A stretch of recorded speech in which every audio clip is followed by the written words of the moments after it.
অবস্থা আমরা গাংনিয়ায় দেখেছি, কিন্তু আমাদের মা মাটি মানুষের সরকার 2011 সালের পরে আমরা দেখলাম কি গাংনিয়ায় আর গুলির আওয়াজ শোনা যায় না, গাংনিয়ায় আর বোমের আওয়াজ শোনা যায় না।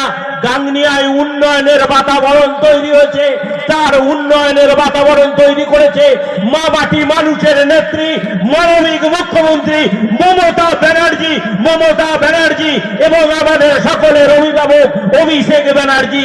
তাই আজকে আমরা গাংনিয়ায় যখন আসি দেখি গাংনিয়ায় আর বোম ফোটে না, গাংনিয়ায় ফুল ফোটে, গাংনিয়ায় বাচ্চাদের মুখে হাসি ফোটে এবং গাংনিয়ায় উন্নয়নের বাতাবরণ তৈরি হয়। এর নাম হচ্ছে তৃণমূল কংগ্রেস, এর নাম হচ্ছে মমতা ব্যানার্জি, এর নাম আমার নেতা অভিষেক বন্দ্যোপাধ্যায়। শুধু গাংনিয়ায় নয়, সারা পশ্চিমবঙ্গে আমরা নানুরের কথা ভুলিনি, আমরা ছোট আঙিনার কথা ভুলিনি, আমরা সিঙ্গুরের কথা ভুলিনি, আমরা নন্দীগ্রামের কথা ভুলিনি, সেখানেও একই অবস্থা ছিল। আজকে আমাদের মুখ্যমন্ত্রী মমতা ব্যানার্জি আসার পরে আমার মায়েরা লক্ষ্মী ভান্ডার পাচ্ছে, আমার দাদারা কৃষক বন্ধু পাচ্ছে, আমার এই ছোট ছোট বাচ্চারা তারা স্কুলে যাওয়ার জন্য জুতো পাচ্ছে, বই খাতা পাচ্ছে, স্টাইপেন্ড পাচ্ছে।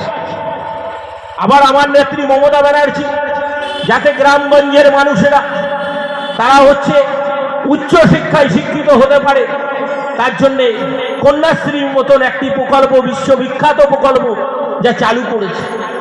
আবার আমার গরিব মানুষের মায়েরা যখন ওই মেয়েটি 18 বছর পার করে 19 বছরে পড়ছে, তখন চিন্তা করে যে আমার মেয়েটার বিবাহ দেব কি করে।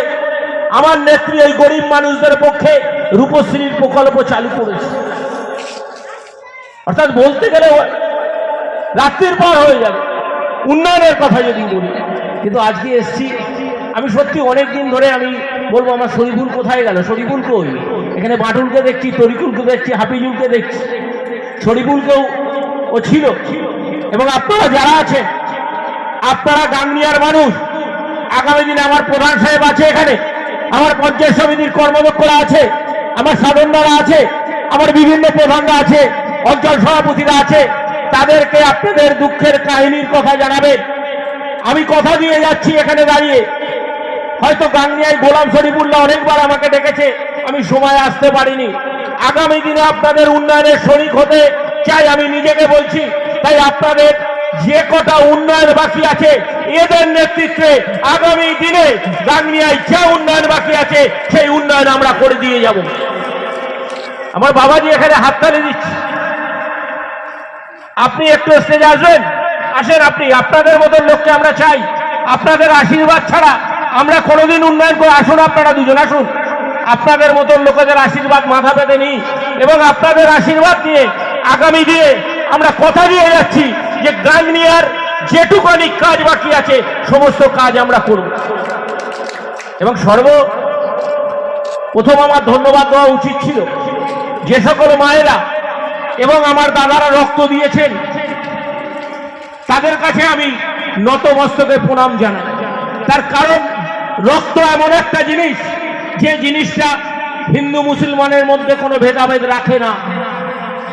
রক্তই বলে দেয় ভারতবর্ষের মূলগত ঐক্যে, একই বৃন্তে দুটি কুসুম, হিন্দু মুসলমান, মুসলিম তার নয়নমণি, হিন্দু তাহার প্রাণ। কাজী নজরুল ইসলামের কবিতা আমরা ভুলিনি, তৃণমূল কংগ্রেস কোনোদিন ভোলে না।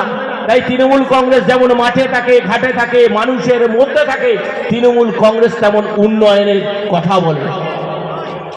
এই যে আমার দুজন বাবাজি এসছেন, আসেন আপনারা, এনাদেরকে আমি একটু বলবো একটু বরণ করে নেওয়ার জন্য, সকলে জোরে তালি দেবেন।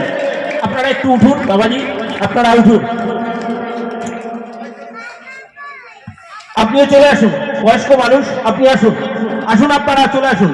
ওনাদেরকে বলবো বরণ অ্যাকচুয়াল করে নেওয়া উচিত। আপনাদের আশীর্বাদ ছাড়া আমরা বড় হতে পারিনি, আপনারা আশীর্বাদ দোয়া না করলে আমরা কোনোদিনই বড় হতে পারতাম না, আমরা ব্লক সভাপতি হতে পারতাম না। আমার নেত্রী মমতা ব্যানার্জি শিখিয়েছে গুরুজনদেরকে শ্রদ্ধা করো, মাদেরকে ভক্তি করো, এটা হচ্ছে আমাদের তৃণমূল কংগ্রেসের কথা। আমি সব মেম্বারদের ডেকে নেবো, সবাই আসো আমার সাথে, সবাই এসো, ওঠো সবাই। তৃণমূল কংগ্রেস, তৃণমূল কংগ্রেস, তৃণমূল কংগ্রেস জিন্দাবাদ। অভিষেক ব্যানার্জি জিন্দাবাদ, মমতা ব্যানার্জি জিন্দাবাদ। দিদি তুমি এগিয়ে চলো, আমরা তোমার সাথে আছি। দিদি তুমি এগিয়ে চলো, আমরা তোমার সাথে আছি। বন্দে মাতরম। তৃণমূল কংগ্রেস জিন্দাবাদ, মমতা ব্যানার্জি জিন্দাবাদ। সকলে ভালো থাকবেন, ধন্যবাদ।